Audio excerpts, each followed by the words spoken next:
сайн байцгаана уу? Өнөөдөр та бүхэндээ архив дүүсэн нэг дугаараа хуваалцах гэж байна. Тэгэхээр 2024 оны медиа шоу арга хэмжээний маань онцгой зочин NTV телевизийн захирал Баяр Бат байсан. Тэгээд түүнийг өөрч бас маш сонирхолтой медиа бизнес ялангуяа медиа групп компанийг удирдах авч явах тухай бид хоёр ярилцсан. Ярилцлагын маань эхний нэг 30 секундын аудио жоохон алдаатай байсан учраас тэр хэсгийг нь хасаад оронд нь одоо би нэг юм товч оршил эхлэл хийчлээ. Тэгээд эхний асуулт маань болохоор ерөнхийдөө NTV телевиз за медиа групп гэдэг тухайн компани үйл ажиллагаа тэр дотор ямар бүрэлдэхүүн юу багтдаг вэ гэдэг хэсгээс яриагаа эхэлсэн. Тэгээд цаашаа Баяр Бат захирал маань үргэлжлүүлэн юу гэж хариулсан, бид ямар ярилцлага өрнөсөн бэ гэдгийг та бүхэн энэ дугаараас хүлээн авч сонсоорой. Сая холон маань хэлж байна. Би хэвлэл мэдээллийн салбарт 10 орчим жил ажиллаж байгаа. Гэтэ иймэрхүү нээлттэй арга хэмжээнд энэ 10 гаруй хугацаанд жилийн хугацаанд 2-3 удаа орсон байж магадгүй. Огт гардггүй хэвлэлээр ер нь тийм. Миний үндсэн мэрэгжил маань сэтгүүл зүйн хүн бол би огт биш. Бизнесийн чиглэлийн юм хүн. Гэхдээ хэвлэлийн салбар руу ороод нэг одоо 10 орчим жил ямарч ирсэн нэг юм хэвлэлийн байгууллагыг удирдаад ажиллаж байна гэхүүтэй тийм байгаа. За манай байгууллагын хувьд бол хүмүүс хамгийн сайн мэддэг нь NTV телевиз гэдгээр нь хүмүүс мэддэг. Бүтцийн хувьд бол бид ихтэй нэлээд олон ийм хэвлэл мэдээллийн байгууллагуудтай манай компани. За медиа групп гэж бид өөрсдөө нэрлэдэг. Өөрөлдөн бол ийм хэвлэл мэдээллийн байгууллагуудын групп маягийн бүтцтэй ийм компани. Биднэрт 2 телевиз байгаа. NTV телевиз, On TV телевиз гэдэг 2 телевиз байдаг. FM 107 гэдэг радио манай дээр байдаг. За Таймцэг имэн гэдэг мэдээллийн вебсайт манай дээр мөн байдаг. За Orange Entertainment гэдэг контентын чиглэлийн ийм контент хийдэг, контент продюсерлдаг ийм бас компани байдаг. За Vivid гэдэг мөн студ манай дээр байгаа. За PR-ийн компани гэдэг ингээд нийтдээ нэг ийм 7-8 компаниудын бүртлийг бид нар медиа групп гэж нэрлээд ингээд явдаг ийм бүтцтэй компани байгаамаа. За манай компанийн хөрөнгө оруулагч нь бол Шунхлаа групп байдаг. Тэгэхээр бид одоо 100% Шунхлаа группийн хөрөнгө оруулалттай медиа салбарт үйл ажиллагаа явуулдаг ийм компани байгаа. За тэгэхээр NTV телевизтэй холбоотой шууд дараагийн асуулт асууя гэж бодож байна. Хүмүүс тэгэхээр сүүлийн үед ерөнхийдөө ярьдаг л бас хэвлэл мэдээллийн хэрэгсэл илүү ийм тодорхой ниш буюу зорилттой зах зээл рүү одоо хэсэг рүү явах хэвээр төрөлжих юм бол илүү амжилт олно гэдэг ч юм уу ингээд төрөлжих бас үйл явцанд баггүй явагдсан тий. NTV телевизийн хувьд гэх юм бол яг би тим юмны төрөлцсөн телевиз гэж бол хэлж чадахгүй байгаа. Мэдээ нь бол маш хүчтэй. За өөрийн гэсэн брэнд ярилцлагын нэвтрүүлгүүдтэй гэхдээ цэнгэнт нэвтрүүлэгтэй наадан болохоор шууд дамжуулж идэг лав миний мэдхийн гихчлэнгээр ингээд юм бүх талыг хамарж ингэж үйл ажиллагаа явуулаад байдаг л та. Тэгэхээр ийм мейнстрим байдлаар яг өнөөгийн зах зээлд өнөөгийн эсвэл хэрэглэгчид хүлээн авагчид донд ер нь үйл ажиллагаа явуулахад ямар байд юм бэ? Энийг ер нь ямар бодлого менежмент гэж харж явуулдаг юм бэ? Яг зүгээр яг телевизийн хувьд аваад үзэх юм бол хууль эрх зүйн зохицуулалт нугасаа тийм л дээ. NTV телевизэд бол Монгол Улсын харилцаа холбооны зохицуулах орноос өргөн нэвтрүүлгийн тусгай зөвшөөрөл гэдэг лицензтэй. Энэ лицензийг авж байгаа байгууллага нь бүх төрлийн контентыг хийх угаасаа үүрэгтэй байдаг. Тэгэхээр бидний хувьд бол мэдээж хийх ёстой, үс эдийн шийдвэрлэдэг хийх ёстой, таны мэдхүүн чим хийх ёстой. Хуулиараа ийм үүрэгтэй.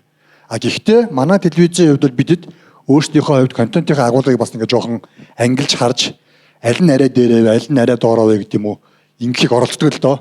Бидний хувьд бол хамгийн түрүүнд буюу хамгийн чухал гэж үздэг контент бол мэдээтэй холбоотой контентууд байдаг. Мэдээг дагсан суулжлага, хэлэлцүүлэг, ярилцлага гэдэг түлхүү нийгэм эдийн засаг улс төрийн чиглэлийн контентуудыг бид нар NTV телевизийн хамгийн чухал контент гэж нэгдүгээр тавьдаг. Үүний араас бусад буюу entertainment, за магадгүй спорт контентуудыг бид нар тавьж үздэг. За энэ нь бол эргээд манай телевизийн за магадгүй манай Шунхлаа группийн тэр алсын хараа зориг юмтай холбоотой бид нар энэ дараалал юмыг ингэж гаргаж тавьдаг.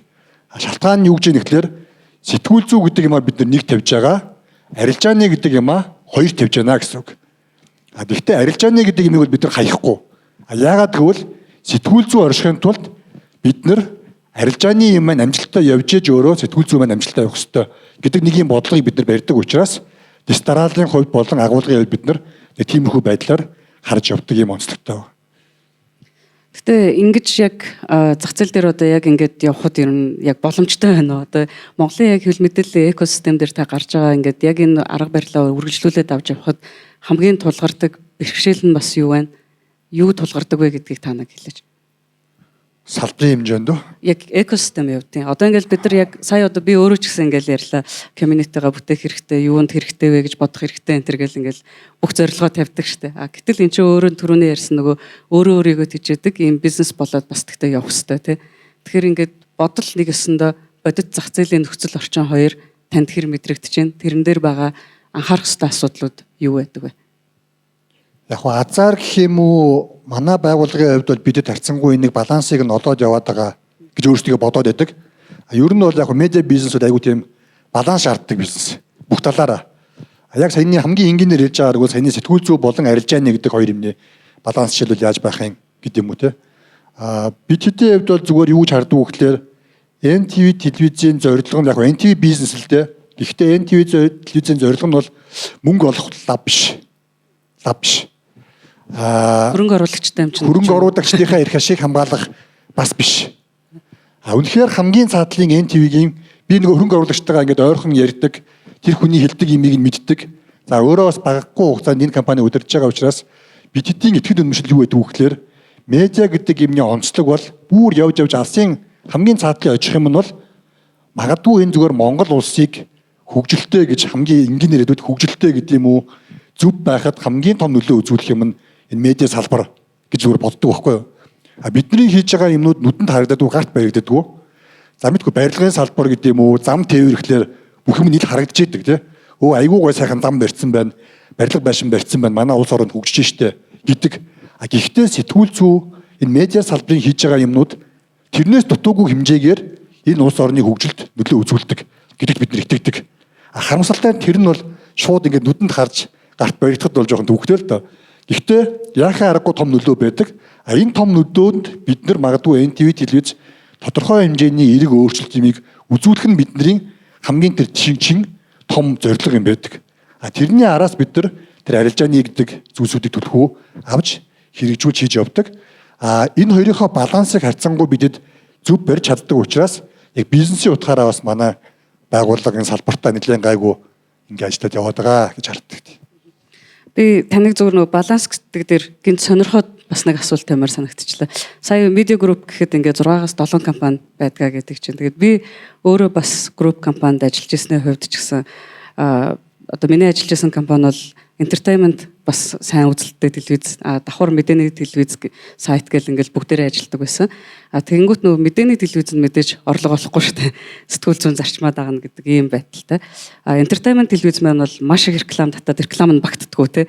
Тэгээд нөгөө групп компани байснараа нэгсэндээ entertainment одоо телевизийнхээ орлогоор бусдыгаа санхүүжүүлэх нэг ийм модель бас яваад байдаг. Энэ жишээ нь танах дээр яаж явдаг вэ? Одоо та жишээ нь саялж байна. Оранж бол жишээ нь хамгийн их бидний сайн мэдэх нөгөө цогтой жижигэ. Нэмэх 17 гэдэг одоо цувралыг гаргасан тэр үедээ бол маш их дуйлан шууган болж исэн. Тэгэхээр энэ мэтчлэнгээр контентын орлого нь одоо entertainment контентын орлого нь илүү давуу байгаад нөгөө бүрэлдэхүүнсгээ санхүүжүүлэх гэдэг ч юм уу. Иймэрхүү ийм баланс бас байдаг уу байдаг. Тий яг тэр жишээр ажиллаж байгаа л да. Манай хувьд бол яг гоо entertainment сэтгүүл зүй гэдэг хоёр маа мэдээж салгаж харж байгаа. Зарим байгууллагын хувьд бол магадгүй entertainment урталтаа, сэтгүүл зүйн арталтаа байж болзошгүй. Би сая хэлсэн манай хувьд бол сэтгүүл зүйн урталтаа, entertainment арталтаа байдаг. За саяны хулангийн манд урдж байгаа манай Orange Entertainment бол жишээлбэл цэвэр яг энэ контент үйлдвэрлэл, продюсингийн чиглэлээр үйл ажиллагаа үзүүлдэг. Түрүүний ярьж байгаа нэмэх 17, за фантастиктай хамтарч ирсэн 37 дугаар тооч ч гэдэг юм уу. Нэлээд сүүлийн үеих гэвэл шаргийг гэл ийм хүн нэлээд тийм масс хүрсэн том хэмжээний олон үзэгч үзсэн кино контентууд жишээл манай дээр хийсэн байдаг л да. Энэ бол түлхүү нэг тийм арилжааны чиглэлийн үйл ажиллагаануудыг үзүүлээд явдаг. Нөгөө талдаа бид эдийн яг түрүүний хэлдэг мэдээ мөнгө олдгоо гэдэг нэг юм бодоо тий. Манай NTV-гийн яг үндсэн тэр мэдээний баг тайм чиг юм ээ гэдэг юм уу. Тэр үнхийн редакцийн үйл ажиллагааг бол энэ талд явж байгаа тэр арилжааны чиглэлийн буюу контентоор суурилсан бизнесүүд маань илүү доктортой үйл ажиллагааг нь хангахад нь ингээд ийм үзүүлээд явдаг. Ийм байдлаар л явж байгаа үйл ажиллагаа. Тэгэхээр нөгөө медиа гэдэг маань бизнес мөн үгүй юу гэдэг дээр бас бид нар маргах тохиолдол байдаг. Өнөөдөр би бодохдоо энэ танхимдаас ирсэн хүмүүс бол бизнес гэдэг утгаар нь хараад сая одоо viable media business байх тухай гэдээ яриад хүлээн зөвшөөрсөн болов уу гэж бодож байна. Гэхдээ бас үгүй байхыг үгүйсэхгүй. Тэгэхээр хүмүүс ингээд байнга маргаад байдаг л та. Зүгээр аль нэг талд нь гарахаас илүүтэй энэ ер нь яг ямар утгаараа хэрвээ бизнес үгүй бол ямар утгаараа үгүй, ямар утгаараа эсвэл мөн гэж та ер нь хардаг вэ? Би мэдээж медиа бол бизнес бүн гэж хэлнэ. Угаасаа энэ нөгөө зах зээлийн суур зарчим юм байдаг, ирэлт байгаа, нийлүүлэлт байгаа, тий. Ирэлтд нь тааруулаад зөв бүтээгдэхүүнийх нь л онцлог юм тий. Яг л адилхан шүү дээ бидэд юм л. Ирэлтээр нийлүүлээд бидэд тэрийг дамжуулаад орлого олдог. Тэр орлого нь эргээд тодорхой хэмжээний эдийн засаг юмыг бүрдүүлдэг. Тэнд тодорхой хүмүүс ажилдаг. Тэндээсээ эргээд өгөөж юм хүртдэг. Байгууллагууд нь цой өвнж. Тэгэхээр энэ бол яахаа аргагүй л бизнес мөн. Гэхдээ нэлээд тийм өвөрмөц онцлогтой бас нэлээд анхаарах ёстой ийм бизнес гэж хэлнэ. Тэгээ яг медиа бизнесгээ харахаар энэ одоо харах юм өнцөг маань өөрөө шинэ байгаад байна л та. Тэгээд өмнө нь түрүү нөгөө item-ийн одоо ихтгэлийн өмнө бас дурдчихсан тэр олон улсын нийтийн эрх ашигын төлөөг сан гэдэг байгаа.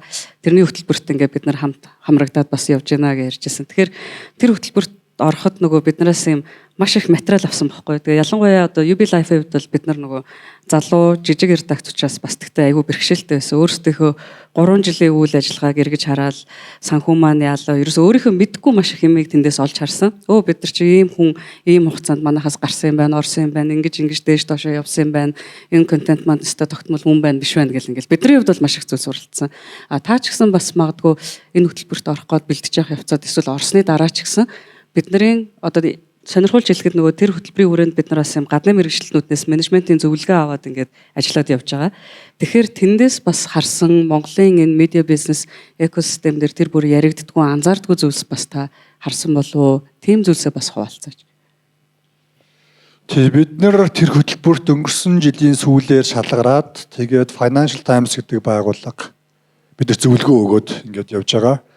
Ямар зөвлөгөө өгж байгаа вэ гэхээр олон нийтийн мэдих эрхийг яаж илүү сайн хангадаг байгууллага болох вэ гэдэг чиглэл рүү нь одоо ийм зөвлөгөө юмнуудыг өгөөд явж байгаа. За манай байгууллагын хувьд бол яг харьцангуй нөгөө толгой компани маань гэх юм уу манай улсын томоохон ийм компани энийг дагаад манай дээр нөгөө санхүүгийн болон бусад бүх төрлийн үйл ажиллагаанууд ингээд дагаад хийгдчихдэг учраас одоо манай дээр бол татварын, санхүүгийн, хүний нөөцийн харьцангуй дээр тайлагналтай холбоотой бүтгэлтэй холбоотой гэдэг юм өдөржингөө процесстэй холбоотой юмуд нь харьцангуй нэг тийм чигтэрсэн гэх үү дээ. Одоо энгийн нэрэд бол чигтэрсэн харьцангуй гайгүй байгаад байдаг. Хүний нөөцийн бодлогын юмнууд нь дүрм журм гэдэг юм уу те. Яг гоо их том компани бол манайх биш гэхдээ харьцангуй яг ингэ жигдэрсэн байдаг. Тийм учраас бүр нэг тийм цоо шин юм бол харьцангуй гайгүй. Гэхдээ миний зүгээр тэндээс олж нэг харсан юм нь зүгээр нийтлэг зүгээр нэг монголчуудын маань нэг тийм зан гэхүү ажлыг хийхдээ нэг тийм хандлагын юмнууд л гүйтгүй харагдаад байсан. Ингээд жижиг юм дээр ч гэсэн гадныхаа ажиллахтаа бол яг ингээд нэг юм системтэй гэж хэлдэг тий. Яг ингээд дараалтаа юмыг бол дараалтаа нь хийх ёстой. Ийм имийг ингэж хийх ёстой бол яг ингэж хийх ёстой. Нөгөө сахилга уттай юм. Сахилга уттай тий. Ийм зарчимтай бол энэ юм ингэж л явах ёстой. Манайхан болохоор яадаг үгээр энийг ингэж хийчихэл та. Гэртээс хийчих гээд байдаг тий. Нэг тийм юм айгүй том анзаарагдаж байсан. Дараагийн юм нь бас тэнд нэг яригадаад байсан нэг тийм нэг майндсет гэдэг юм айгүй яриад байдаг байсан. Майндсетийн өөрчлөлт ер нь асуудал ер нь энэ дотор төлхөө байгаад байгаа гэдэг нэг аюул яриад байгаа тийм. Дижитал шилжилт гэж ярьж байгаа байхгүй шилбэл. Бүх юм сүүлийн дижитал болж байгаа. Тэр бүгд мэдж байгаа тийм. Бүгд л дижитал болгож оролдож байгаа. Техник тоногдгоор судалж авч байгаа. Гэтэ зарим нь болохгүй байгаа байхгүй. Болохгүй байгаа нь юунд байгаа юм бэ гингүүд майндсет чинь байгаа гэдэг байгаа байхгүй тийм гол юмнууд нь. Тэр тиймэрхүү юмнуудыг л төлхөө шинээр сонсох шүү дээ тийм. Та майндсетээ солив уу гэдэг. Одоо хичээгээл байна. Тэгээ нөгөө майндсет гэснээс тэгээд телевизэн ирэн төгссөн гэд бид нар ч одоо бараг 10 20 жил яриад байна. Тэгээ та өөрөө телевиз ингээд удирдаад аваад явж байгаа хүний хувьд энэ ярианы өөдөөс та өөртөө одоо өстой ямар майндсет, ямар бодол одоо менежмент бас арга барилаар үүний эсрэг ингээд яваад байна вэ? Яаж танаа телевиз бас амжилттай олон үзэгчтэйгээр ашиг орлоготойгоор ингээд доктортой явж байна вэ? Сайн намайг хулан зарлахтаа телевиз зиг хүн үздэг гэж намайг хэлсэнгээс тэг зарж гарч ирсэн тий. Биш. 50-аа тэгжилсэн байхгүй яа. Монголд хүмүүс телевиз үзэж байна гэдэг. Тэрний эсрэг юм хэлэх гэсэн. Би тэрний эсрэг юм хэлэхгүй. Та хоёр нэг би тэрний эсрэг юм хэлэхгүй. Телевиз үзгээ болж байгаа. Энэ маргаан байхгүй. Монголд ч тийм байгаа, гадаадд ч тийм байгаа. Одоо улсад бол бүр хурдтай энэ тоо статистик уруудж байгаа. Манай улсын хувьд бол энэ арай хурдан баг байгаа бах. Гэхдээ энтэй би бол марахгүй. Хүмүүс телевиз үзгээ болж байгаа. Үнэн. Гэхдээ яг өөрийнхөө бизнесээр илүү нэг практик талаас нь хэлэх юм бол өөрийнхөө хариуцж байгаа бизнесийг аваад үзэхлээр миний хувьд бол яг тэр телевизийн үзэлт багасж байгаа нь миний бизнест л одоохондоо нөлөөлөхгүй байгаа. Өөрөөр хэлбэл би сүүлийн 10 орчим жил компани удирдаад явж байна. Энэ хугацаанд манай NTV телевиз бол жишээлбэл орлого нь жил болгон мэдгүй нэг 20-30% жил болгон өсөж байгаа. Тэгэхээр энэ цаанд юу гэж хэлэхээр үдгээр үзэлт багасаад реклам зарцуулалт багасж байгаа бол орлого нь багасах ёстой шүү дээ. Гэтэл бид нар бол ямар ч байсан яг бизнес талаасаа бол багасахгүй байгаа. Статистик харах юм бол багасж байгаа. Манай салбарын бас нэг онцлог байдаг нь тоо мэдээлэл маш багатай байдаг. Цөөхөн хэдэн газар дээр тоонууд гардаг. Яг энэ үзэлт буурж байгаа юу, буурахгүй байгаа юу гэдгийг хардаг тоо бас их түүхтэй. Ер нь баг байхгүй шахуу. За манай байгууллагын бол MMCG-ийн судалгаануудыг жоохон харж явдаг. Тэдний судалгаагаар бол өнгөрсөн жил бол ямар ч байсан телевизийн үзэлтийг сошиал үзэлт авсан гэж хэлсэн 2023 онд. Би зүгээр энэ дээр өөрөө өөртөө итгүүлж урам өгдөг бас нэг баримт гэх юм уу юм хандлагыг хуваалцаад надад хэн хэлж илаа телевиз үздэггүй гэд хүмүүс хэлдэг. Тэгээд та өөрсдөө бас юм анзаараад үзээрэй. Телевизийн мэдээ хэн ч үзэхгүй байгаа. Бүгдээрээ сошиал дээр одоо ингээд мэдээгээ харцдаг болсон гэд бас нэг судалгааны байгууллага хэлжсэн баг. Гэтэл сошиал медиа дээр Facebook дээр үзэж байгаа юм нь өөрөө телевизийн мэдээ байгаад байна гэд нэг тийм юм хэлжсэн. Тэгэхээр бид нар хэрэгслийг нь бол үзэхгүй байгаа. Гэхдээ тухайн тэр телевизийн бүтээсэн мэдээг NTV-гийн таслаа тавьсан мэдээг, C1-ийн таслаа тавьсан мэдээг бид нар Eagle-ийн таслаа тавьсан мэдээг үзээд байгаа байхгүй. Эсвэл юм харахаараа лайв байна уу гэхээр те Eagle-ийн лайв руу ордог, NTV-гийн лайв руу ордог ч юм уу. Тэгэхээр бас яг телевизтэй үзгээ болсон уу, хэрэгслийн хувьд уу, контентын хувьд уу, редакцийн хувьд уу гэж бас харах хэрэгтэй юм байна гэж бодож байсан. Яг тэгэж ойлгож болно. Бидний хувьд манай медиа группийн бас барьдаг нэг стратеги бол бидний гол анхаарах юм контент гэж бид нар ярьдаг байхгүй. Сууг бол биш. Тэр NTV-г бол бид нар амар мундаг сууг гэж бол бид нар авч үзэхгүй гэсэн үг. Бидний хийж байгаа контент нь чухал байх хэрэгтэй. Тэр контент чухал мундаг байвал ямар суугаар яаж хүрэх нь бол нэг тийм чухал биш гэдэг энэ одоо бидний барьдаг бодлого тийм байхгүй. Одоо түрүүнд дурдгаж чинь Улаанбаал гэдэг контент байна. Улаанбаал гэдэг контент нь мундаг байх нь чухал. Тэрнээс биш NTV байна уу, YouTube байна уу, Facebook байна уу, тэр нь бол тийм чухал биш гэж бид нар боддог байхгүй. Тийм учраас бидний хувьд илүү энэ контент дээр илүү төвлөрөөд контент дээр анхаарад дистрибьюшн дээр нэг хайхтай тийм том ачаал бүгд л өгдөг үхөө. Өөрөөр хэлбэл аль болох олон суугаар явж байвал хамаагүй гэдэг нэг юм бодлого барьж ажилладаг. Кино хийсэн ч тэр, нэвтрүүлэг хийсэн ч тэр, мэдээ хийсэн ч тэр. Бидний хийсэн кино театраар ч зарагддаг, IPTV дээр ч гардаг, телевиз дээр ч гардаг, сошиалор ч явдаг. Ингээд бүх суугуудаар явж идэг тийм. Тэгэхээр гол юм нь бол яг тэр контент гэдэг юм угаадлаггүй төвлөрөөд явчих. Энэ бол угаасаа бүх газар л ийм олон улсад бол ялангуяа бүгд ийм чиг рүү орцсон явж байгаа тийм. Content is the key билүү те. Тэр л болох гэдэг гэсэн үг шүү. Хамгийн чухал нь гэдэг. За дараагийн асуулт нөгөө бас хүмүүсийн дунд ингээл яригддаг зүйлс байдаг. Media convergence буюу одоо юм хэвлэл мэдээллийн хэрэгслийн төвлөрлийн тухай асуудал байдаг. Тэгээд төвлөрлийг мөн хязгаарлах ёстой. За эсвэл бүгдээрээ төвлөрснөөрөө нөөцийг хэмнэх давуу талтай. Гэтэл тэр хэд төвлөрөл нь өөрөө цаагаараа бас хүлээн авахчдын эрх ашигт нөлөөлж гин үгүй юу гэл ингээд ийм асуудлууд байдаг. Тэгээ сая ингээд сонсохоор та чинь 7 компаниг төвлөрүүлсэн байгаа хүн байгаад байна. Тэгэхээр энэний бас онцлог давуу болон бас сул тал эсвэл байдгүй. Та бүхэн тэр хэрэглэгчтэй бас яг ийм төвлөрсөн одоо ийм удирдлагаар ингээд мэдээлэл контент хүргэхдээ ямар бас арга барил, ямар онцлог байгаад идэг вэ? Би ингэж бодож байна. Хэрвээ хэвлэл мэдээллийн байгууллагууд төвлөрж байгаа нь зөв үү, буруу юу гэж асууж байгаа бол тэр хэн төвлөрж байгаа вэ гэдгээс нэлээд хамаарна гэж бодож байна. Ямар байгууллагууд, ямар мөн чанартай нөхдүүд хоорондоо төвлөрөөд байгаа юм бэ гэдгээс хамаарна. Нормалны хэрвээ гэж үзэх юм бол төвлөрөх нь бол би буруу биш гэж хэлнэ. Ялангуяа бизнес талаасаа. Яагаад олон улсын жишгтч тэр, Монголын жишгтч тэр хэвлэл мэдээллийн байгууллагууд төвлөрөөд ингээд нэг олон компаниуд нэг болоод байна гэхлээр угаасаа бизнесийн хувьд энэ нь инкээс өөр аргагүй болчиход байгаа учраас ингэж байгаа байхгүй юу? Тусдаа хэрвээ явах юм бол тэр бизнесийн байгууллага өөр өгөөжтэй ажиллах боломжгүй болчиход байгаа учраас илүү ингэж нэгдэж хоорондоо хамтарч эндээс тодорхой хэмжээний синержи үүсгэж зардал нь хямдарч ингэж бизнесийн хувьд өгөөж гарч тэр компани доктортой ажиллаж байгаа. Энэ бол яахаа аргагүй бизнес талаасаа гарч ирж байгаа шахалт байгаа байхгүй юу? Америкт яг л ингэж байгаа. Би нэг саяхан тоо харсан 1983 онд нийт Америкийн медиагийн 90%-ийг 50 компани хариуцдаг, бацдаг байсан бол 2023 онд 6 компани байгаа. Нийт медиа зах зээлийн 90% нь 6 компани байгаа. Нөгөө Disney, AT&T, Comcast гэлтэй энэ 6 компани барьж байгаа байхгүй. Энэний цаана логик нь юу вэ гэхээр цэвэр бизнес талаасаа бол угаасаа бизнесийн хувьд ингэж ажиллаж байгаа тэр бизнесийн байгууллагууд өөрсдөө доктортой ажиллах зур аргагүй болчиход байгаа байхгүй. Мэдээж энэний нөгөө талд нөгөө медиа гэдэг салбарын онцлог буюу нөгөө олон нийтийн мэдих хэрэг гэдэг юм чинь тэгвэл нэг талдаа гарчиж байгаа юм шиг гэдэг асуулт зайлшгүй гарч таарна. Тэгэхээр түрүүний миний асуултын хамгийн ихэнд хэлдэг хин төвлөрж яах гэдгээсээ хамаарна тий. Энийг буруу замаар энэ төвлөрдлийг буруу замаар ашиглах юм бол мэдээж энэ хамгийн ортой зүйлээр явна.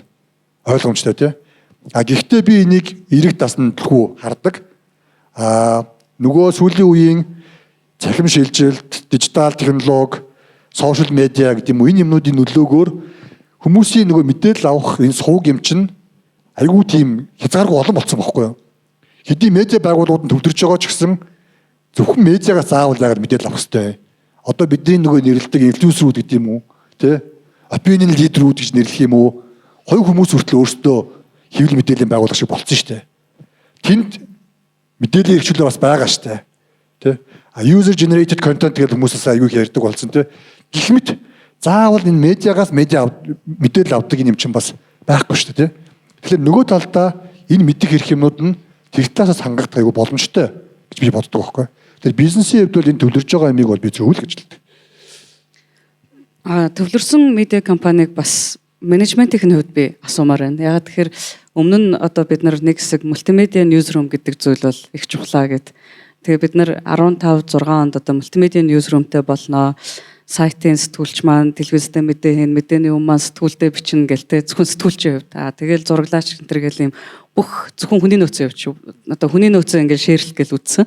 Гэхдээ тэр бас тийм боломж байдгүй юм байна. Бид нар чинь ингээл төвлөрөөл өстө бүгдээрээ гоё бүх юм бүгдээрээ өөрсдөө хийгээл гэтэл хүний тэр чинь юм нөөц бодох тэнхэл эсвэл одоо ур чадвар гэл ингээл тэрний цаана юм маш их юм байгаад байна л да. Таны хэлдгээр майндсет ч байна те.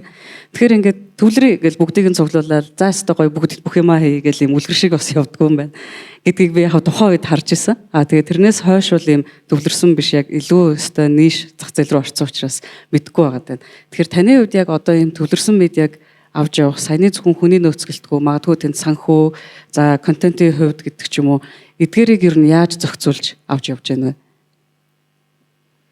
Би яг саяны чиний хэлж байгаа шиг редакцуудаа нэг болгоход бас нэлээд үтсээ. Нэг нь төвлөрж байгаа юм бол ягаад ингээд өөр медиа сувгууд тусдаа редакцтай байх хэвээр. Нэг редакцтай байгаад цөөхөн сэтгүүлчтэй дунд нь ажиллаулаад тэгээд ингээд тий сайт руугаач мэдээгээ өгөөл, телевиз руугаач мэдээлэл өгөөл, фэм руугаач мэдээгээ өгөөл ягаа ингэ явчих болдгүй. Тэгвэл амар их минийх гээд штэ гэж боддог байсан. Тэгж их шахдаг байсан редакцийн хүмүүсийг. Үгүй наа чин болох хэвээр та нар наадхаа явуул гэд олон жил шахсан л да. Тэгээ одоо үргэлж болохгүй байгаа. Энэ буруу юм шиг байна тэр. Нэг л болохгүй байгаа. Одоо бол манай редакцууд энэ тусдаа байгаа. Тэгээ түлхүү юун дээрээ тэр нэг синержи гэдэг юм уу хэмнэлт нь гарч ийн гэхлээр нөгөө бэк офис талдаа түлхүү гарч байгаа. Бэк офис талдаа удирдлага нь нэг байдаг, санхүү нэг байдаг, маркетинг, борлуулалт, хүний нөөц нэг байдаг гэдэг юм уу те. За магадгүй офис нь нэг ч гэдэг юм уу дэд бүтэц юмнууд нэг байдаг те. Энэ чиглэлрүү түлхүү тэр юмнууд нь гардаг.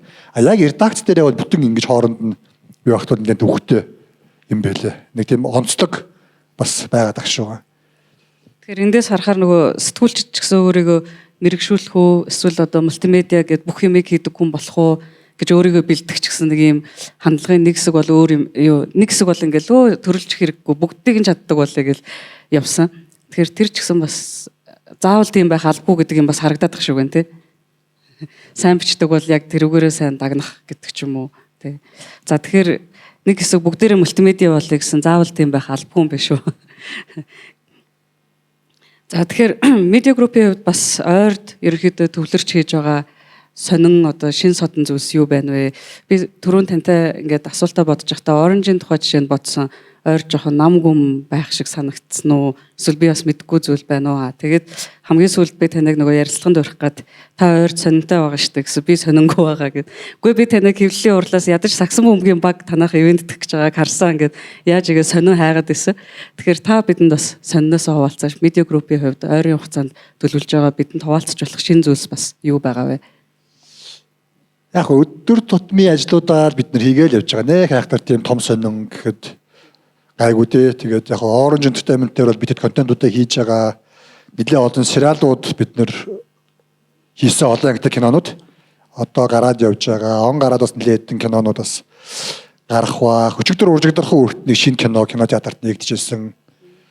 Тэгээд ер нь кинонууд контент чиглэлүүд хийгдэж байгаа. За сүүлийн үед яг зүгээр спортын чиглэл яг телевизийн хувьд бол NTV телевиз спорт руу бас нэлээд анхаардаг л да. Түрүү нөгөө ярьж байгаа телевизийг хүн үзэж байгаа юу үзэхгүй байгаа юу гэдэг.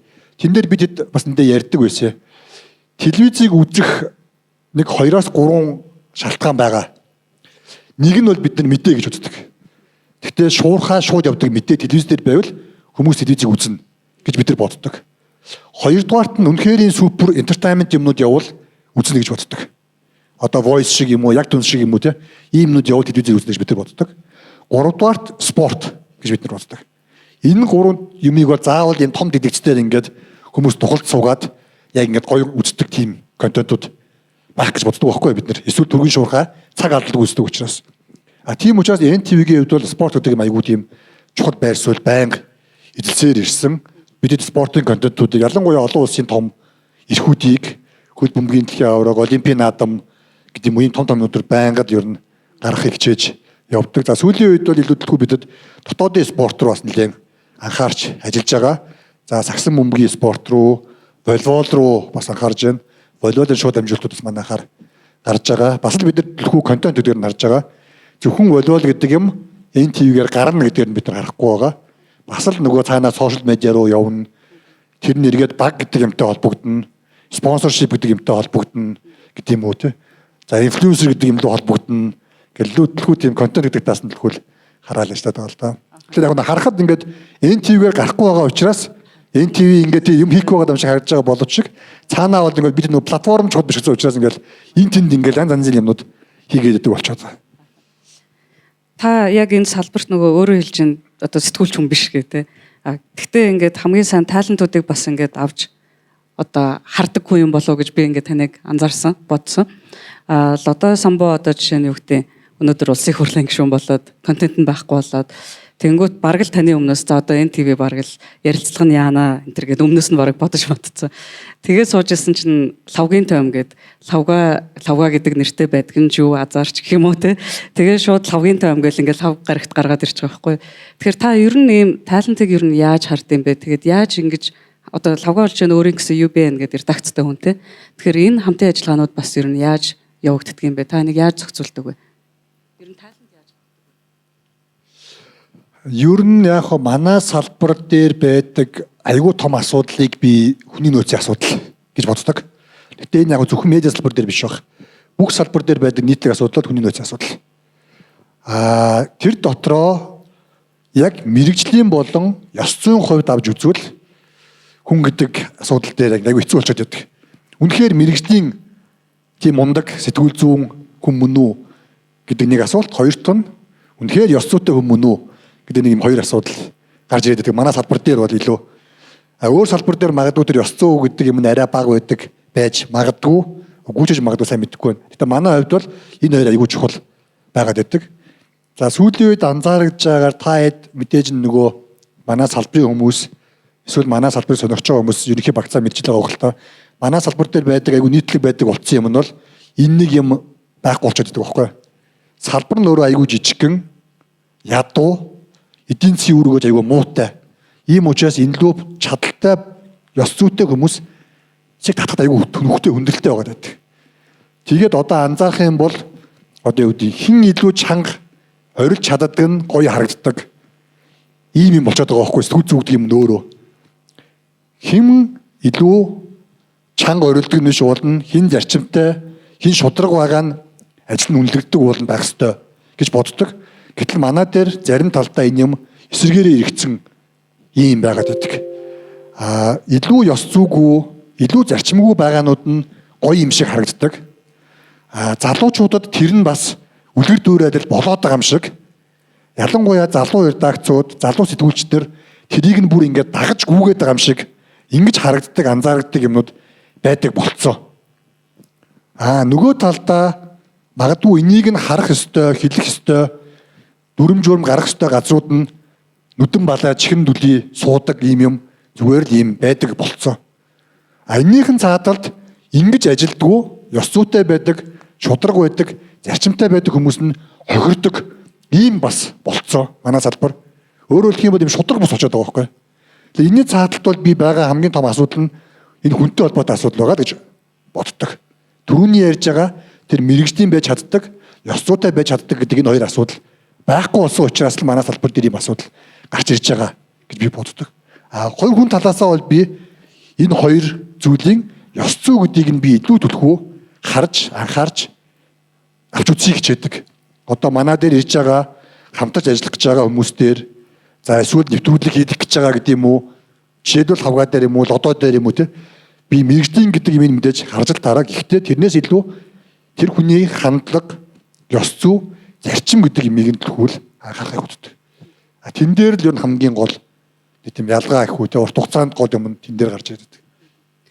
За таны одоо яг саяны хариулт миний бараг сүүлийн асуулттай нэлээд төгчлөө. Гэхдээ би бэлдсэн ёсоор асууя гэж бодож байна. Тэгэхээр энд медиа шоугийн маань бас нөгөө оюутнууд, залуучууд, залуу мэрэгчлэтнүүд бас нэлээд сонсдог. Та хоёрын ярилцлага бас аудио болно.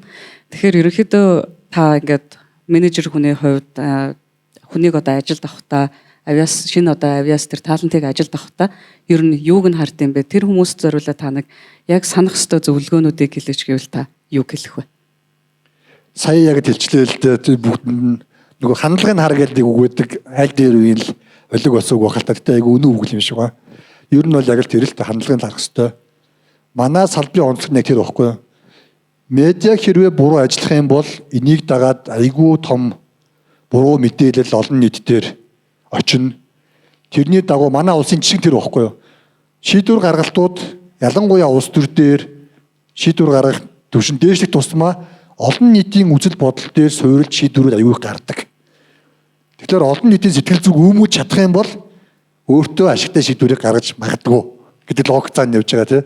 Тэгэхээр медиа дээр ажиллаж байгаа хүмүүс энийг бодож хариуцлагатай ажиллах хэрэгтэй баггүй юу? Тэгэнгүүт энэ дотор чин тэр ёс зүйн гэдэг юм чинь орж ирнэ тийм. Ёс зүйгүй хүн орж ирвэл тэгээд өмгөл ээж болох байхгүй энэ юм чи. Тэгэхээр ёс зүй гэдэг юм аюул чухал. Хандлага гэдэг юм аюул чухал. Дээрээс нь яг зүгээр залуучуудад зөвлөж хэлье гэвэл айгүй том боломжтой болцсон одоо. Би энэ салбарт 10 жил ажиллаж байна. Миний дүнгэж орж ирсэн 10 жилийн өмнөх байдал одоогийн хоёр тэнгэр газар шиг ялгаатай. Одоо хэрвээ юм хий гэвэл өмнө нь одоо юу гэдэг тэдийз ажлуудыг гэдэг байсан бол хэдэн тэрбум төгрөгийн хөрөнгө оруулалт хийх хэрэгтэй. Тусгай зөвшөөрөл хязгаар завах хэрэгтэй. Одоо тийм шаардлага байхгүй.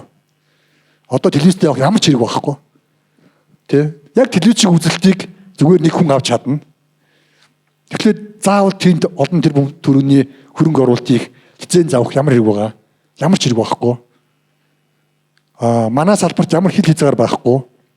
Та нар хилтэй бол дэлхийн аль ч улсын ямар ч хүн зориулсан юу ч хийж чадна. Тэгээд техник технологи маш хямдхан болцсон. Бас айгүй баг зардлаар айгүй гоё контентуудыг хийж чадна. Түрүүн 58 ярьж байна те. Ганц гар утсаар хийж байгаа. Өмнөдөө тийм л бааш. Ганц гар утас микрофон байхад юу ч хийж болно. 10 жилийн өмнө бол тийм байгаагүй байх те. Цаг хугацаа, хил хязгаар гэдэг юм байхгүй болцсон. Тэгэхээр өөрөөр хэлбэл маш их боломжтой болсон байхгүй юу? Маш их боломжтой.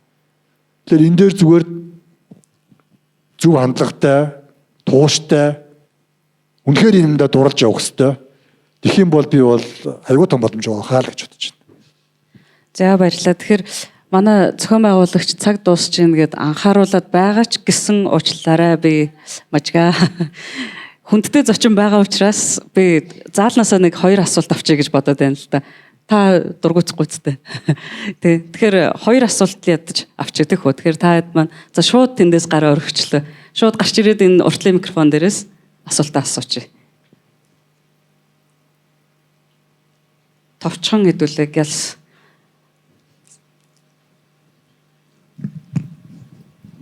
За баярлалаа. Графимын сайтын сэтгүүлч Чимэцээ байгаамаа. За сая ярьж байхдаа одоо мэрэгжлийн бөгөөд ёс зүйтэй тэр хүний нөөцийг бүрдүүлэх гэж хичээдгээ гэж хэллээ те. Тэгэхээр яг энэ ёс зүй гэдэг дээр одоо дөрөөлөөд сэтгүүл зүйч өөрөө бас нэг талдаа одоо урлагийн гэдэг юм уу те салбар байгаа шүү дээ. За тэгээд үүн дээр нэмээд одоо тэнд ажиллаж байгаа хүмүүсийг бол уран бүтээлч гэж ярьдаг. Тэгэхээр нэг уран бүтээлч хүний их чөлөө, сэтгэлгээ тэр одоо юм нээлттэй чөлөөтэй байх асуудлын дээр айгу тодор одоо яригдах гэх юм уу илүү анхаарах зүйл байдаг байх гэж бодож байна. Тэгэхээр яг тэр ёс зүйг сахиулангаа тэр одоо мэрэгжлийн тэр нөгөө эрх чөлөөтэй байгаа тэр одоо уран бүтээлчдийг яаж тогтоож барьж одоо өөрийнхөө салбарт байлгадаг вэ гэдэг асуулт байна. Одоо нэг тухайлсан нэг жишээ одоо урьдхад одоо бидний сайн мэдих заргийн менж гэдэг юм уу те тэр олон нийтийн анхаарлыг хожихын тулд авахын тулд маш тийм одоо эрчтэй байгаа ч гэдэг юм уу одоо тэр нөгөө нэг альбом тушаалтны урдуур хавар гүйж ингэж нөгөө мэдээг авахын тулд ийм зүтгэл гаргаад байгаа гэдэг юм уу хүмүүс таалагдаа тэрийг хүмүүс үзээд байгаа шүү дээ. Тэгмээд ТV-ийн хувьд болохоор тийм хандлага арай бага хэрнээсээ бас хүмүүсийн тэр анхаарлыг итгэлийг олж аваад байгаа юм. Тэр энийг яаж ингэж нюансыг тааруулж зохицуулдаг юм болоо гэж сонирхлоо. Тэр би ажиллаа мэдэхгүй байгаагаас тэгдэм болов. Яагаад тэгж хэлж яах гэхээр би нөгөө тэр сэтгүүл зүй минь мэдэхгүй учраас редакц руу орсноо та нар ингэчээ тэгээч гэж угаасаа тэгж би чадахгүй байхгүй юу. Тэгэхээр яг зүгээр миний удирдлагын арга барил гэхээр би яг хариуцсан хүнд тэр ажлыг хариуцлага өгчдөг. Миний редакц хариуцж байгаа хүн бол тэр редакцаа тэгээд өөрөө мэдээд бүтэн хариуцаа явна. Тэр контентыг хариуцж байгаа хүн бол тэр контентоо л өөрөө бүтэн хариуцаад явж байгаа. Сайтыг хариуцж байгаа хүн сайтаа хариуцаад явдаг гэдэг юм үү те. Би тэр гал дугаар руу орж хутгалдаж ингээд тгий гэдэг юмнуудыг нэг хаахтар ярьдаггүй. Тэр нь магадгүй нөгөө тэр редакц яг редакцаараа ажиллахад нь жоохон дэмтэй байдаг гэж магадгүй. Гэхдээ яг манай энэ жижиг зах зээлийн гэдэг юм уу салбарын зовлон айгүй их юу н байдаг. Хүнтэй холбоотой юмнууд байнгын л юу нэгээд аль болох яг зүгээр удирдлагын хувьд нэг тийм зөв соёлтой байгууллагыг бий болгох юмсан гэж хичээдэг. Одоо өөрөөр хэлэх юм бол юу гэдэг тэр хүмүүс чөлөөтэй байх ёстой, таваараа байх ёстой, өөрийнхөө яг тэр нэг пашн дээр суурилж ажиллаа хийх ёстой. Тэгээд ажлын үр дүн юм нь гоё гаргах ёстой.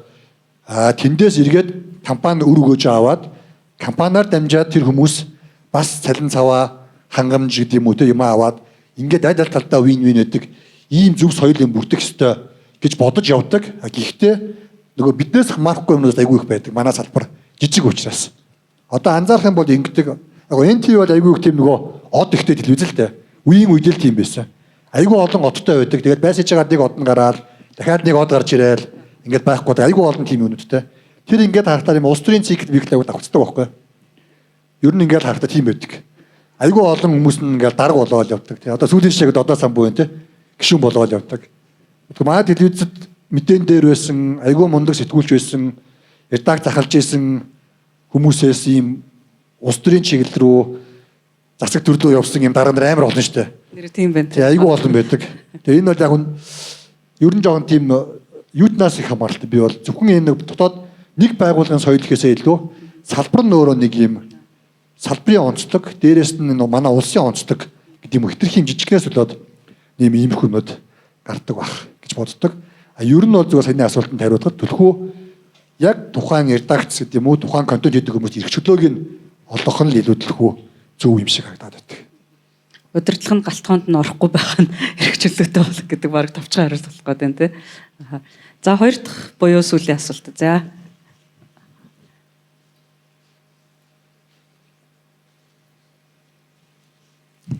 Сайн байна уу? Чөлөө сэтгүүлч нэм суран. Тэгээ таны яриан дээр нь одоо нөгөө жил болгон танаа байгууллагын ашиг 20-30% өсдөг гэж штэ тий. Тэгээ хөнгөт чи одоо сэтгүүлчдийн цалин ер нь хэр нэмдэг вэ? Ингээд 7 байгууллагад ер нь ингээд одоо таны анх одоо та захирлаар ороход сэтгүүлчдийн цалин хэр байсан? 10 хэдэн жил өнгөрөхөд одоо ер нь хэр ахиулж чадсан бэ гэдгийг л асуух гэсэн. Маш чухал асуулт асуулаа. Шууд тэд гэж хэлэхэд одоо жоохон төвөгтэй. Гэхдээ би тэд жил болгон нэмж байгаа.